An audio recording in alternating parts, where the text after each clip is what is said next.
Good morning and good afternoon. Welcome to another episode of Before Coffee.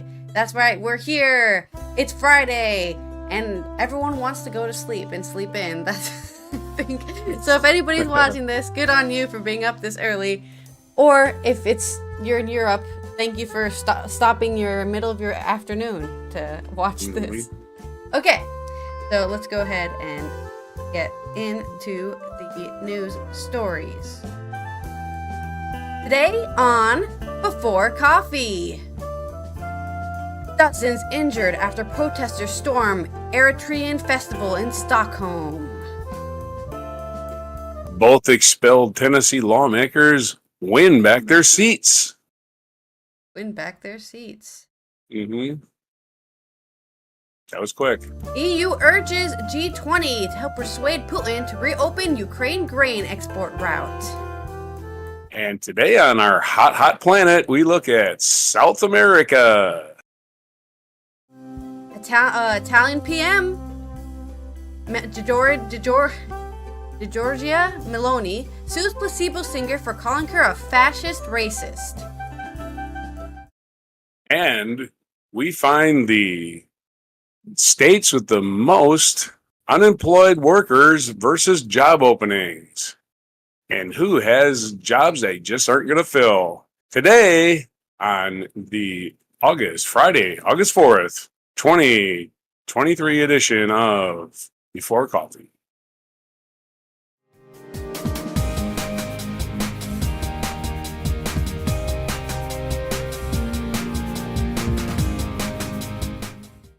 All right, today's first news story is going to be about Stockholm, an Eritrean festival. Wow, they are really getting angry at people with different color skin there in Sweden. More than 50 people have been injured and dozens detained in Stockholm after opponents of the Eritrean government stormed an event in Swedish capital organized by regime supporters. About 1,000 anti-government demonstrators who had been authorized to hold a protest nearby broke through a police barrier, tearing down festival tents and setting booths and vehicles on fire. Another public gathering took place close to the festival site, during which a violent riot broke out, police said, adding in a statement they had detained around 100 people. Police said they remained at the scene in a suburb northwest of Stockholm and were continuing their efforts to disrupt criminal acts and restore order. Between 100 and 200 people were detained, according to a police spokesperson. Police said that they had opened an investigation into violent rioting and arson, as well as an obstruction of work of police and rescue services. Police said at least 52 people had required medical attention, either at the scene or at local clinics and hospitals. By 7 p.m., 15 GMT, 15 people had been taken to the hospital. The region's Stockholm Healthcare Authority said in a separate statement, 8 of the people had serious injuries, with the other 7 sustaining minor injuries, according to authority, which said it had multiple units at the scene. Sweden is home to tens of thousands of people with Eritrean roots. The festival devoted to the cultural heritage of Eritrea is an annual event that has been held since 1990. But it's been criticized for allegedly serving as a promotional tool and source of money for African nations' government, according to Swedish media. You mean like Eritrea asked them to send them money after they raise money and they say send it to the government? What do they mean, source of money for African nations' government? This is not a festival. They are teaching their children hate speech, protester Michael Kobrob told Swedish broadcaster TV4. Human rights groups describe Eritrea as one of the world's most repressive countries since winning the independence from Ethiopia 3 decades ago. The small Horn of Africa nation has been led by President Isaias Afwerki, who has never held an election. Millions of people have fled conditions such as forced military conscription. That's weird because Korea does that, and so does Israel, but they're seen as not the most repressive government ever. The festival participant Emmanuel Asmalash also spoke to TV4, accusing the protesters of being terrorists from Ethiopia. Sweden's Justice Minister Gunnar Stromer said in a written statement to the Swedish news agency TT, "It is not reasonable for Sweden to be drawn away. If you flee to Sweden to escape violence or are on a temporary visit, must not cause violence here. The police's resources are needed for other purposes than keeping different groups apart from each other. Yeah, okay, that's really weird. Yeah, it's a really weird place to have a race war, I guess, or an ethnicity war. A state-led conflict. No, I don't think it's state-led. It's like two people just like disagreeing with what team they're on, and they decided to make a bunch of cars catch on fire. There's a picture here of 3 cars in a flaming mass, melted. So I don't know why. Yeah, very odd behavior. The only thing I really know about Eritrea is one of the only 2 countries that double tax its citizens, the other country being the US. So that's the only thing I know about Eritrea. And that's not the best thing to know about them, that they just, oh, you pay us taxes because you're born here. No matter where you are, no matter where you live, you have to pay us taxes because you're born here. America does the same thing, but funnily enough, the UN yelled at Eritrea for doing it, but they didn't yell at the US for doing it. Your story. Who's going to yell? I can hear you now. Am I muted? I was muted for a second because I had a cough. All right. Well, Sweden unrest. You don't hear that often. I always think of the Swedish chef. Is that racial? You know, the Muppet Swedish chef. I think it's stereotyping, I suppose. Definitely using fake words. It just sounds Swedish, right? But again, it was a popular show. It was a British show too, so I can't even blame America for it, even though it was the Muppets and they're American. But it was made in England. American would not make the Muppet Show. They had to go to England to make it. Anyway, both expelled members of Tennessee 3 win back their House seats. You remember this story? Back from earlier this year? Yes, yeah. Nashville, Tennessee. Tennessee reps Justin Pearson and Justin Jones, the 2 Justins. All right. Who became Democratic heroes as members of the Tennessee 3, reclaimed their legislative seat Thursday after they were expelled for involvement in gun control protests in the House floor. They talked out of turn, basically. Yeah, they're being punished for something only black people can get punished for. Exactly, because the third person that did it was white and she was not expelled. Yeah. The young black lawmakers were reinstated. This is Tennessee. Again, Tennessee, part of the Confederacy, and one of those states, like Florida, who does not want to hear any opposition about anything, that does not want to hear black history, and they don't want you to even question authority. The young black lawmakers are stated by local officials after being booted from the GOP-dominated State House, but only on an interim basis. They advanced Thursday, though, in a special election to fully reclaim their positions, which cost the state money, by the way. The state had to hold 2 special elections, cost money. Both faced opponents in districts that heavily favored Democrats and easily defeated them, according to the unofficial results from the Tennessee Secretary of State's office. Jones, who lives in Nashville, was up against Republican candidate Laura Nelson. Meanwhile, Pearson from Memphis faced independent candidate Jeff Johnston. I think if we keep running this race, there will be a victory after victory after victory, Pearson said to supporters on Thursday. He stressed that his victory was largely possible through the black women and organizing work they had done to make him and other politicians successful. Thursday's election came as lawmakers were preparing to return to Nashville later this month for a special session to address possibly changing the state's gun control laws. While Jones and Pearson's re-election to the old post won't make it a significant dent in a Republican supermajority inside the legislature, they're expected to push back heavily against some of their GOP colleagues' policies. Now, I'd imagine they'd have more power because they're not going to expel them for it. Again, why would they do that? It didn't accomplish anything the first time. It's going to be like, okay, you're purposely, like, killing their free speech or whatever. And Jones and Pearson were elected to the State House last year. Both lawmakers flew relatively under the radar, even as they criticized their colleagues' policies. It wasn't until the spring that their political careers received a boost when they joined fellow Democrat Gloria Johnson in a protest for more gun control on the House floor. Jones and Johnson and Johnson and Jones. Everybody's got a normal name here. The demonstration took place, what we call normal in the States, I should say. The demonstration took place just after the fatal shooting in Nashville at the private Christian school where a shooter killed 3 children and 3 adults. As thousands of protesters flooded the Capitol building to demand that the Republican supermajority enact some sort of restriction on firearms, the 3 lawmakers approached the front of the House chamber with a bullhorn and joined the protesters' chants and cries for action. Republican lawmakers quickly declared their actions violated House rules and moved to expel the 3 colleagues. An extraordinary move that's been taken only a handful of times since the Civil War. I mean, the Civil War was actually the start of this country. You want to know the truth? Yeah. Post-Civil The current country War. we're in now is all because of the Civil War.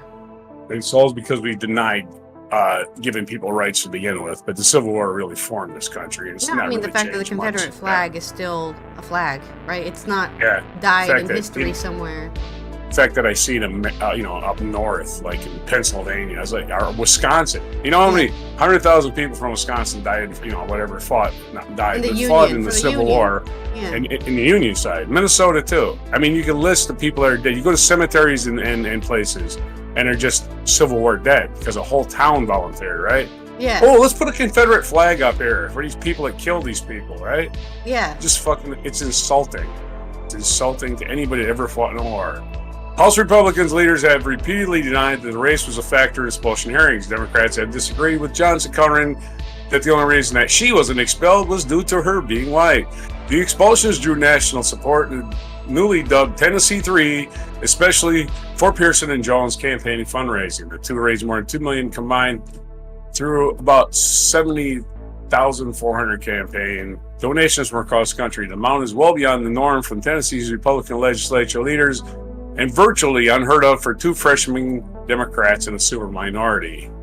Meanwhile, more than 15 Republican lawmakers had funneled cash to fund campaign efforts of Jones' Republican opponent, Nelson. Nelson had raised more than $34,000 for the race. Pearson's opponent, Johnson, raised less than $400 for the contest. Okay, $400 versus $1 million. Who's going to have the better campaign? I don't know. Basically, these are districts that are made for them to win. Yeah. They gerrymander so they'll get one black guy in the hole and then throw him out. Throw him out once he speaks up, which is his. Well, we got one black guy from Memphis. As a representative, his job is to speak up, and he's like, "No, don't speak. What are you doing?" We had a gerrymandered district so you get 90% of the vote, and then we're going to expel you, right? Criminals. Meanwhile, Eastern Tennessee Republican Timothy Hill faced Democrat Lori Love in a special election for Republican-leaning District 3. The seat was left empty when former Republican Rep. Scotty Campbell resigned following a finding that he had violated the legislative workplace discrimination and harassment policy. So he was harassing somebody. Hill served as the state house from 2012 to 2020 and rose to the position of majority whip. He later left his seat to run for the U.S. Open U.S. House seat in 2020, but lost in a crowded primary to current Republican U.S. Rep. Diana Harshbarger. So they didn't give a election result for that seat. It just said it's a Republican-leaning district. But we'll see. Hey, if the Democrats pick up a seat there, sometimes people just don't even know elections happening. So, get your story. Okay. Well, I'm glad that the 3 have gotten their I don't want to say vengeance. They haven't gotten any justice. Well, They've gotten the justice. 2. Yeah, 2 out of the 3 turned into the 2 because the 1 didn't get expelled. Okay. In European Union news, they're urging the G20 to help reopen the grain export. This is from Lisa O'Carroll in Brussels and Julian Borger in Washington. The EU's foreign policy chief has written to G20 ministers urging them to help Brussels persuade Vladimir Putin to reopen the main export route for Ukraine grain to countries in Africa and the Middle East. So not even for themselves, for other people. The people who are at the current moment probably dying of the heat wave that is going to be a permanent staple of the planet Earth. In a letter seen by The Guardian, Josep Borrell warned that Russia's decision to walk out of the Black Sea Grain Initiative, or the BSGI, last month was risking the lives of children and others in war-torn countries and conflict zones. He urged the international community to speak on the issue with a clear and unified voice, adding, "We owe it to the people most in need." The pact, an attempt to alleviate the food crisis triggered by a Russian blockade of Ukrainian ports, was brokered in July 2022 by the United Nations and Turkey. It had an immediate effect, returning Ukrainian grain to the market and helping to ease the record-high prices reached shortly after the invasion.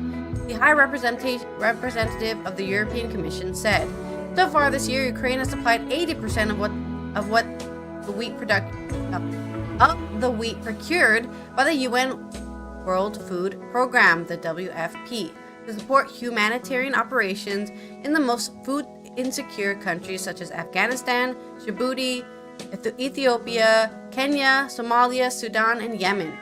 With the termination of the BSGI, all this is now at risk," wrote Borrell, adding that WFP will now have to source its grain elsewhere, with higher prices and with a longer lead time. The two-page letter was addressed to foreign ministers of the G20 countries. The EU hopes the letter can leverage the influence of those countries that maintain communication channels with the Kremlin, including Turkey, to try to persuade Putin to return to talks. If the international community speaks with a clear and unified voice, Russia might reconsider and resume its participation in its vital initiative. I would therefore, to ask for support in urging Russia to return to negotiations, as well as to refrain from targeting Ukraine's agricultural infrastructure. The world has shared interest in responsible stewardship of global food security. We owe it to the people most in need," he said. Russia's withdrawal from the BSGI was a central issue in a UN Security Council debate on conflict-driven global food insecurity, chaired by the U.S. Secretary of State Antony Blinken, who urged universal condemnation of Moscow's actions. "Every member of this council, every member of the United Nations should tell Moscow, enough," Blinken said. "Enough using the Black Sea as blackmail. Enough treating the world's most vulnerable people as leverage." The Russian Deputy Permanent Representative Dmitry Polyansky repeated Moscow's claims, not supported by data from international agencies, that only 3% of BSGI's exports went to countries in need. Polyansky also claimed that a parallel agreement to facilitate exports of Russian grain and fertilizer had not been honored, though Russian grain exports have increased significantly over the past year. "If all the problems that have been publicly raised by us are eliminated, we will be ready to once again take part in the Black Sea Initiative," he said, noting that Russia would give 25,000 to 50,000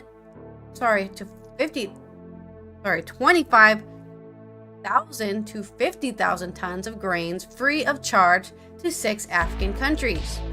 That sounds like a freaking merchant deal, dude. This is the problem, right? I get why it's happened, because back in the golden age, when merchants were just like willy-nilly doing whatever they wanted, that was bad for countries because they were, taking all that money and then putting it somewhere else, right? So I understand why the government is in control of trading grains, but it's just funny that it sounds like a merchant is trading instead of like a government official who is just making claims, right? That's what governments are anymore. You need to come closer because I can't hear you when you're back there. Well, that's what governments are anymore. They're facilitating capitalism so they can all have money. We want money, but they're money giving makes it free the world of go charge. round. They're giving a 2-for-1 deal as long as you make sure they actually go to Africa, I guess. It's like that. The British ambassador to the UN, Barbara Woodward, said that the Russian donations would not bring grain prices back down, nor help those facing famine in other countries. This inadequate gesture falls short of solving the global that Russia has created. The global that Russia has created. That's what the quote says. I think it's probably like the global issue that Russia has created, but they forgot to put issue in there. Global catastrophe. David Miliband, the head of the International Rescue Committee, pointed to rising global impunity for those using hunger as a weapon. Combatants attack civilians, deny humanitarian aid, destroy farms and food warehouses. All illegal as well as immoral, Miliband said. The solution is that the perpetrators should be held to account. We do not need new resolutions. We need resolutions to uphold existing ones. The next time this council is presented with evidence of hunger used as a weapon of war, it must trigger action. Yes, please, do something. They're already forcing people to become Russian citizens because if they don't get food and water after their houses were flooded. Come on, like, they're already doing it. Do something about it. These guys. Well, that's the end of my story. Money makes the world go round. That's a song from, what's that? I think it was called Cabaret. Yeah, it was. It was called Cabaret. Musical. Money makes the world go around. Marcayena. What does it go? Marcayena. I don't know. I've never something been in or a musical pound. theater person. Marcayena, or buck or a pound or something like that. It rhymes with round. Anyway. No singing, please. In Hot Planet World, I got to attribute my last story, the story about the Tennessee 2, which was Johnny Cash's backup band. Kimberly Crucy of Associated Press was the reporter on that one. Okay, in our Hot Planet, this is from Reuters, and they never give a reporter's name. They just say Reuters. Screw it, we're all anonymous.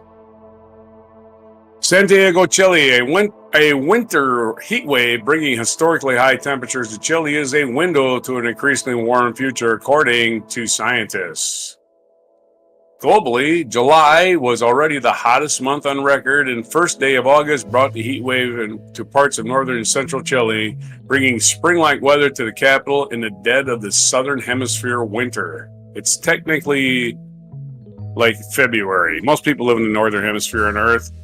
And this is like February, not 4th, I think, but yeah, something like that, in the wintertime. And it's 100 degrees in Chile. In a way, this is a window to the future. We are seeing conditions that are going to normalize, said Martin Jacques, a climatologist and professor at Chile's University of Concepcion. What now seems very extreme could gradually become more and more normal in a few years. Geez, I hope not. Having temperatures of 37 degrees, which is 99 Fahrenheit, in the middle of the southern winter is extraordinary, said Raul Cordero, a climatologist of the University of Santiago, especially since you consider Chile is in the mountains. It is a temperature normally of about 15 degrees above typical values, and unfortunately is not a local problem. When they say 15 degrees in Fahrenheit, that translates into 27 degrees.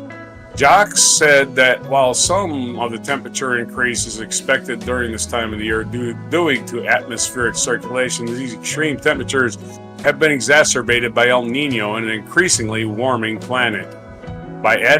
He added that while it is often hard to establish a connection between extreme weather events and climate change, temperatures in parts of Chile have been breaking records year after year. It is a pretty robust sign of warming, Jacques said. The connection between temperature and long-term climate change is much more evident. The winter season has been eventful in Chile, with the most intense rainstorms in decades, leaving thousands homeless, isolated towns, and blocked roads in the south and central area of the country. I mean, road maintenance is going to be hell there.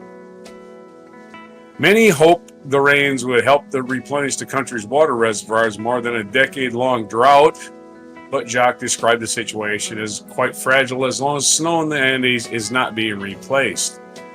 Winter high-temperature events do affect the spring flow rate that can be expected from the melt. According to the latest service reports, high temperatures in the north and center of the country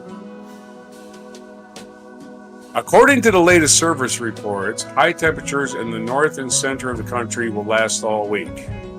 That's it. They're going to last all week. It's going to be a hot week. Hopefully they go back to normal, get some snow in the mountains in the winter, maybe. Maybe a little snow here. That's all I'm asking for. Your story. All I'm asking for is some cold little weather. Snow, really, just a tiny, not rain. Rain runs and floods all right away. We want to be able to. In a very short story from Italy, Giorgia Meloni gets called a fascist racist by the singer for Placebo, which I believe is a British band. This is for Lorenzo Tondo in Palermo. The Italian Prime Minister Giorgia Meloni is suing Placebo frontman Brian Molko for defamation after publicly calling her a racist and a fascist, according to local media reports. Is she not the leader of a far-right party? Hello? The farther right you get, the more fascist you get. That's just the rules of politics, okay? That's how we've built the spectrum. On this side is communism, on this side is fascism, okay? That's just how the spectrum is built. Okay. Molko made the comments during a performance by the band at the Sonic Park Festival in Stupungi outside Turin in July. Giorgia Meloni, piece of shit, fascist, racist. He appeared to shout in Italian in footage posted on social media by fans who attended the gig. Prosecutors opened an investigation against Molko for insulting the state institutions a week later. Italy has one of the highest rates of libel suits against media in Europe, according to the Journalists Association. Roberto Saviano, the author of Gomorrah, is facing a trial for comments he made about Meloni over her stance on immigration. She sued him for criminal defamation, and a judge in Rome ruled that the writer should be tried. If convicted, Saviano faces up to 3 years in prison. Wow, but this isn't. She's not fascist, though. That's nothing fascist about putting political dissenters in prison for 3 years for insulting you. Yeah, but 3 people heard it that were close to it. I feel like we're living in a simulation. Okay. Yeah. Am I inside of a video game plot right now? Under Italy's criminal code, anyone who publicly defames the Republic, which includes the government, parliament, the courts, and the army, faces punishment of a fine between 1,860 pounds to 5,000 euros. So 1,000 euros to 5,000 euros. But for some reason, they're also being put in prison 3 years because I guess it's criminal defamation, which I don't even know what that means. What the hell is criminal defamation? I am criminal defamation. Defamation is you say something that's not true about somebody and that affects their. Sounds like it was actually true. In the public. But what makes it criminal? Sounds like they're proving him correct for what he yelled. Or she? Is it he or she? The International Press Institute has joined its Media Freedom Rapid Response partners in calling again on the Italian Parliament to undertake comprehensive overhaul of Italy's defamation laws that brings them into line with international standards on freedom of expression. Yes, you should be allowed to say, you know what, Meloni seems like a bit of a fascist, without getting put in prison for 3 years. Meloni? I mean, we've been saying some terrible things about her on the show, so I hope we don't get sued. Yeah, let's not get anybody mad at us. Let's not rock the boat, so to say. Yep. I guess we can, because that's just the end of the story. It's really short. But Oh, it's fascism on parade. I do want to read about this, her suing the Gomorrah writer for libel. This is from Ed Volami, and this happened back in November 2022. Okay. Italy's far-right prime minister, keyword far-right there, just saying, Giorgia Meloni is suing one of the world's best-known journalists, the anti-mafia and human rights campaigner Roberto Saviano, for criminal defamation over remarks he made regarding her policy towards migrants drowning in the Mediterranean Sea. What did she say? Did she say something like, good? At least they're not in my country. I don't know. This is the second time in just under 4 years that the senior government minister has targeted Saviano, 43, with criminal proceedings, despite a duty to protect him after the Napolitan Camorra issued a death threat following the publication of his book Gomorrah in 2006. Saviano was charged with criminal libel by the then Interior Minister Matteo Salvini in 2019, and is now summoned to court in Rome on Tuesday to answer Meloni's charges. Saviano appeared on an Italian television program, Piazza Pulita, after a 6-month-old baby from the Guinea drowned in Mediterranean in November 2020. He was one of the 111 migrants rescued by ship sailed by an NGO called Open Arms, but died before he could be taken to Malta for medical attention. The case became notorious in Italy after the Roman Catholic newspaper Avvenire showed a video of the baby's mother weeping, "Where's my baby? I've lost my baby," and published a searing editorial about a state's inability to aid migrants at sea. You know it's bad when the Catholics are calling out on your policy. On the program, Saviano targeted Meloni, the leader of the Neo-Fascist Brothers of Italy party, and Salvini, leader of the right-wing Northern League party. Saviano, visibly upset by images of the attempted rescue shown, told an interviewer, "All I can say is, they're bastards. Meloni, Salvini, how is it possible over such desperation? They have a policy, legitimately, which opposes that of the reception of migrants, but surely not in the case of an emergency in mid-sea." Saviano praised Open Arms for a heroic act in trying to save the drowning migrants, adding of Meloni's declared policy at the time, "How is this thinkable?" Meloni had argued in July 2019 on the same TV channel, LA7, the law of the sea directed to the rescue of drowning people only in occasional circumstances. Occasional? Oh, someone's drowning over there. I don't know him. Keep going. Occasional. If you see someone drowning, you save them. That is a general rule of humanity. Political law. Circumstances involving ships engaged in inoffensive passage, as distant from passages prejudicial to the peace and security of the nation. If we save those people, they might murder us. She said the ships engaged in the illegal transport of human beings into Italian waters are not inoffensive passage, and that the rescue was therefore not a legal requirement. Meloni, the leader of the opposition, issued her writ for criminal defamation in December 2020 under Article 595 of the Italian Penal Code. Although libel would constitute a civil law case in many countries, in Italy it carries under this article a potential jail sentence of up to 3 years. Meloni became Italy's prime minister last month after a coalition won a general election. Many thought the case would disappear once she was in the government.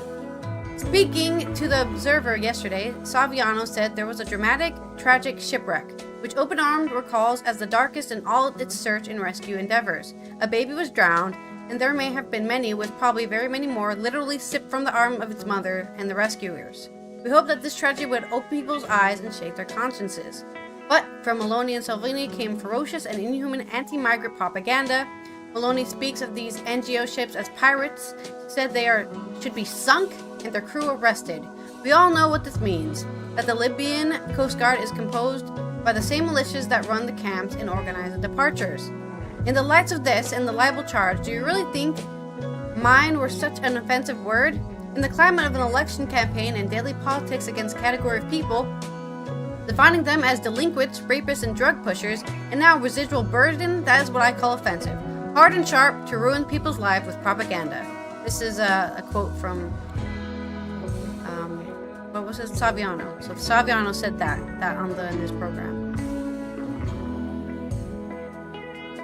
2 days ago, Meloni stood by her position with a statement, "On that boat were migrants, not shipwrecked people, but they were drowning in the water." She added people boarded those ships in international waters. The ship that took them in charge was equipped with and accommodate them and provide for all the reception needed. She said migration was a theme that has sparked ridiculous controversy and pledged the banana republic in which citizens are so vexed, but which is so popular on the left, is over. So she's like, oh, it's controversy that migrants exist, but she's the one creating the controversy by telling people that it's bad that they exist. In Italy's notoriously slow legal process, Salvini's case against Saviano is pending.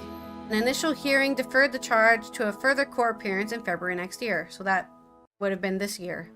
Saviano said he fears not only the manifestations of the same ferocious policy that it always had, but also a long-term political project whereby the extreme right now has power and can become a leader of the right-wing Visegrad group in Europe, and rupture the axis with France and Germany.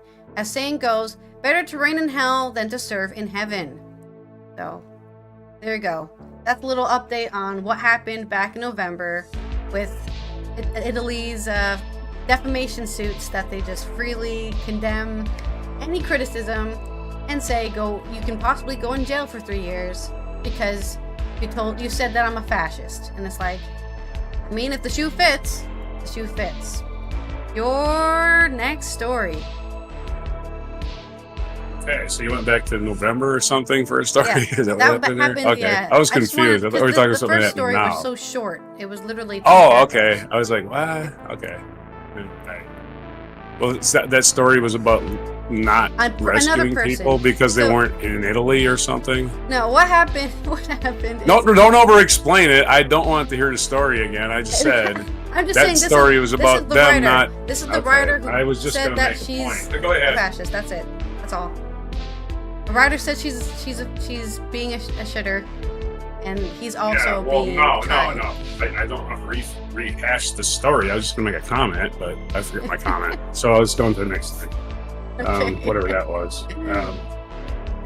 No, I was saying that not rescuing people that they're not adjacent. They're adjacent to our country, but if we rescue them, they'll become refugees in our country, kind of thing. It's kind of like the fire department goes to put out a fire and it's in another city.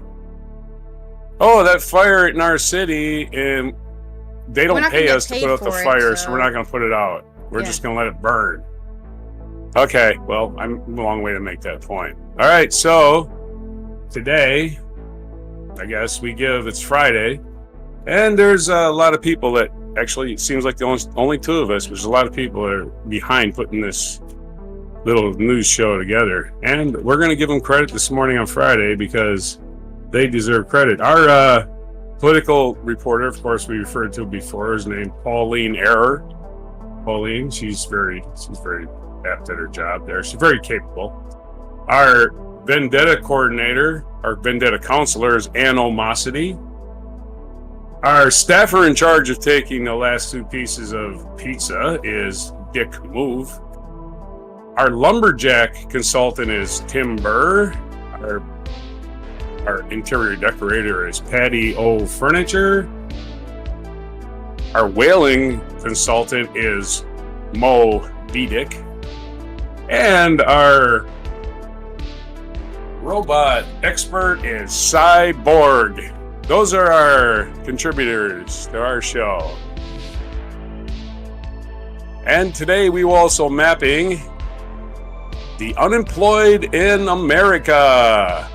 In the United States, this is from the visualcapitalist.com, and it has a map of the states that have the most job openings per worker. In the United States, there were only 75 workers available for every 100 job openings as of July 2023. That means there's a significant gap between labor and jobs available.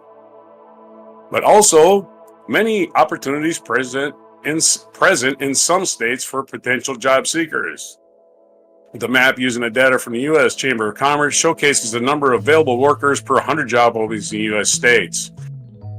Higher ratios, such as 110 workers per 100 job openings, mean that there is more competition for each job opening in this state. Lower ratios suggest that it is harder to find workers in a given state. While states like New Jersey and California have more workers than they know what to do with, states like North Dakota have a 0.35 ratio of people to jobs, potentially tipping the balance of power to job seekers. In other words, in North Dakota, you can hold 3 jobs, basically, because there's one job for every 3 people in North Dakota, basically. There's 3 jobs for every 1 person. The opposite. Sorry about that. My brain's working backwards. There is 3 jobs for every person, eligible worker in South Dakota. Over the last 3 years, job openings have increased the most in the states of Georgia, where there were only 0.5 people available for every open role in July. But despite growth in open positions, unemployment has hardly changed over the last year, wavering around 3%. The reason for the gap? Here's a quote from the U.S. Chamber of Commerce. If every unemployed person in the country found a job, we would still have 4 million open jobs.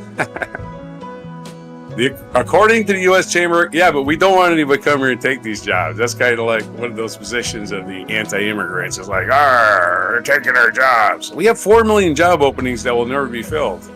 According to the U.S. Chamber of Commerce, the main driver of the current labor shortage was the COVID-19 pandemic, forcing more than 100,000 businesses to close, not to mention all the dead people. Subsequent government support for those who lost work and other subsidies made it easier for people to stay home and out of the workforce. A Chamber of Commerce found that 1 in 5 people have changed their work style since the pandemic, with 17% having retired, 19% having transitioned into a homemaker's role, and the other 14% working only part-time. Industries that have the highest unemployment rates are also those that have added the most jobs, with leisure and hospitality experienced the highest rates, 5.1, just ahead of the wholesale and retail, 4.4. Overall, the job market has started to cool somewhat. Hiring is still outpacing quit rates. The national quit rate in July 2023 was 3.8 compared to the hiring rate of 4%. And 9.8 million job openings in the U.S. There should be an ample opportunities for job seekers. Okay, now we're going to list these rankings, or look at these rankings. We've got California, number one, has 110 available workers per job opening, per 100 job openings, not per one. So 110, so it's a little bit more than 1-to-1. 1-to-1 ratio, you arrive at Washington, which is 101. New York is 110. New Jersey, 108. Connecticut, 102. And the lowest, not on the chart unless I click. I guess I got to click the whole chart. Oh yeah, we go to next. Next all the way to 50. And let's get there. Last is North Dakota. North Dakota has 35 workers for every 100 jobs. Nebraska has 40. Maryland has 40. So Maryland, I can just pick and choose my job too. This is awesome. New Hampshire has 41. Vermont has 44. Massachusetts. So basically, the states in the 40s are the bottom 10. In other words, there's a worker shortage and people should stop complaining about immigration. Your story. Okay. In okay? sad performer news. Giorgia Greer offered support after one-person show is attended by one person. This is at the Edinburgh Festival 2023. Comedians including Dana O'Brien and Jason Manford share similar experiences with the actor. So, this is from PA Media on The Guardian. Well-known comedians that offered support to an actor after she posted that only one person attended her one-woman play at the Edinburgh Festival Fringe. The actor and writer Giorgia Greer posted on Twitter, "There was one person in my audience today when I performed my one-woman play, Sunsets, at ED Fringe.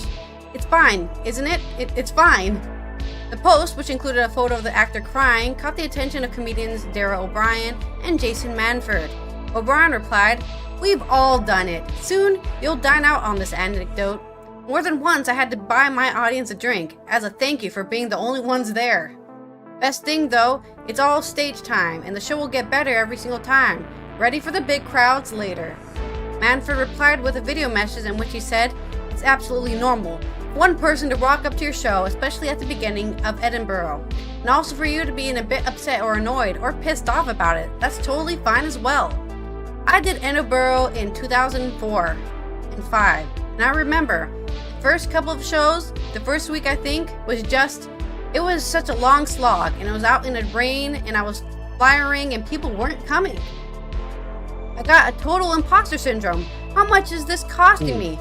What am I doing here? Look at all these amazing people. How embarrassing that a nobody's turned up. But you know what? You're on the path, and that's just the start, and that's all." He told Greer that tomorrow will be better, and next week will be even better. So just enjoy yourself if you can. Among the other public figures to reply to Greer were Tory peer Daniel Finkelstein and astronomer and television presenter Mark Thompson. Thompson said, "I've seen amazing shows with really poor audience numbers. Just because there was just one audience member doesn't mean your show isn't awesome. Believe in yourself, but maybe it's the poster and marketing." Lord Finkelstein said, I went to Norwich to give a speech and it took me 4 hours of travel, and there were only 2 people there. One of them was the person who invited me. I asked the other person to join because I was there to support," he said. He would, but it might interfere with the terms of his parole. Greer later thanked those offering their support and shared the details of her Edinburgh Festival Fringe show, Sunsets, which she described as about rom-coms, but also family. So, yep, even people who think, I've seen this with influencers, right? They have 10,000 followers on TikTok, and they're like, "I'm going to have a meet and greet." It's like, you do realize those 10,000 people probably don't live anywhere near you? All right, don't have any money. Maybe even 1% of them will show up, if you're lucky, right? Yeah, Not only have they convinced the 100 people who live near you to pay money to go to a meet and greet, right? Right. They also have to be able to get there, and then let you know there's 0 people showing up for your meet and greet because that's not enough people there. Sorry. No. I would worry about potential stalkers. I would worry about. It's like, yeah, that's definitely a problem with people in the in that industry, I suppose. I'm ugly enough. I ain't gotta worry about it. That reminds me of the Brandy. Remember the singer Brandy? She had a concert in South America. I had to look it up. I forgot what country it was. It was South America. And it was after, I think, a rugby match or some sporting event or something. She was supposed to have a concert. But the game ended. Everybody left. And she gets out there and there's 40 people in this huge sports stadium. 40 people. Yeah. And she basically started, and I don't think she finished. She said, you know what? Why am I singing for 40 people? Like, at least get them on the field or something. And then it could be like a close concert or something, right? They were probably just cleaning up, you know? The cleanup crew. All the cleanup Nobody knew there was a concert. Nobody knew there was a concert. They did not promote it. Yeah. Terrible marketing, yeah. It was South Africa, so they're idiots down there, so what can you expect? Nothing against South Africa, but I've heard it's a dangerous place. So it's as dangerous as anyone anywhere else, to be honest. That's why I hear it's very dangerous. Very, very dangerous. Like, you get shot for just owning a jacket. Yeah. United States of guns. Well, South Africa, you can have a gun too. It's a wild, wild west. Anyway, I'm not going to get into the inner political machinations of the world because I just accidentally closed my story.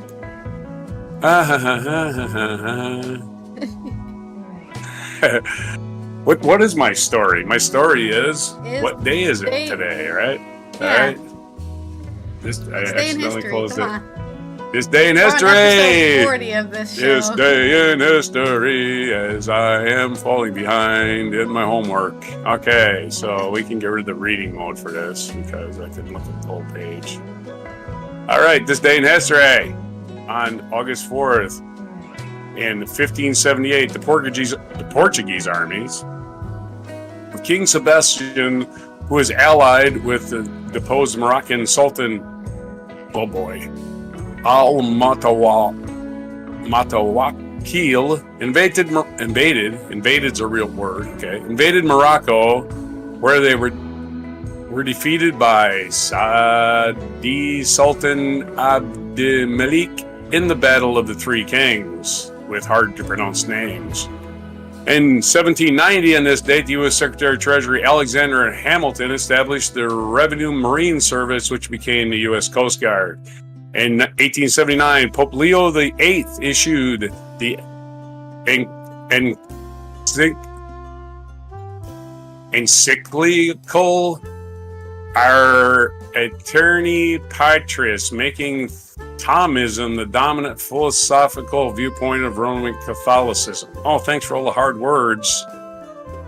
I'm not reading things like that anymore if they don't want to make it easy to read. In 1892, Lizzie Borden's father and stepfather were murdered in Fall River, Massachusetts, and she was later tried for the crime but acquitted. So in this day in 1892, Lizzie Borden theoretically took an axe and gave her mother 40 whacks, and when she saw what she was done, she gave her father 41. That's how the poem goes. 1901, Louis Armstrong, prolifically gifted natural musician and leading trumpeter in jazz history, is born in New Orleans on this day.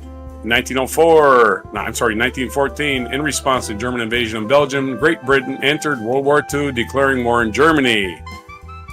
And this day in 1944, the secret annex in Amsterdam, where Anne Frank and 7 others were hiding, was discovered by the Gestapo, and all were sent to the concentration camps, with only Otto Frank surviving. In 1962, American baseball pitcher Roger Clemens, who was one of the most successful pitchers in baseball history, was born in Dayton, Ohio. In 2007, the U.S. space probe Phoenix was launched, and a year later it landed on Mars. And the featured event in 1704, Gibraltar was captured by the British. During the War of the Spanish Succession, Britain took control of Gibraltar on this day in 1704 after Spain surrendered, and the rock subsequently became a British colony and a symbol of British naval strength, the old Rock of Gibraltar. And what else? Famous birthdays? It is Barack Obama's birthday. Happy birthday, Barack. He is 61. 60. Most famous president. I'm sorry. Whoever did this can't do math. He's 62. Here it says he's 61. I don't understand how they did that. Got that wrong. He was born in 1961. That makes him 62. Sorry, guys. And 1955, Billy Bob Thornton was born on this day. So they share a birthday with Louis Armstrong. And Elizabeth, the Queen Consort of the United Kingdom. The Queen Mother, as they called her. Her name was also Elizabeth. She was born on this day in 1900. So she'd be 123 today. The Queen's mum was also named Elizabeth, apparently. That's it then. And we got to do, what day is it today? What am I eating today? It's hopefully not crow. What day is it? It is hopefully not too many days as we wait for my slow internet. It is, you're like these, it is International Beer Day. Oh boy. Wasn't it like IPA beer. yesterday and now it's beer? Yeah. Just all beer? That was national IPA. This is international. This is being so enforced by every country. Everybody must consume this beverage. National Water Balloon Day. International Clouded Leopard Day. Ooh, that's a pretty cat. I can't eat any of these things so far, and I'm very disappointed. It's National Coast Guard Day, because this is the day it was founded by Alexander Hamilton. And it's National Chocolate Chip Cookie Day. There you go. Hell yeah. That's what I want to hear. Just stay away from people with water balloons. That's it. That's all of them. Oh, wow. Okay, so I guess that will be me. Yeah. Let me do this. That will be me from the Netherlands, Ally. That's my name. And we will be eating some chocolate chip cookies and throwing water balloons at all my neighbors from my window. I hope to see you. I hope they didn't hear me. My window's open. Not all your neighbors. See you next week as we find out what is going on in the world. And this is Roger from the United States. We'll be back next week if we don't melt, with the comprehensive news of planet Earth on this August 4th, the edition of Before Coffee.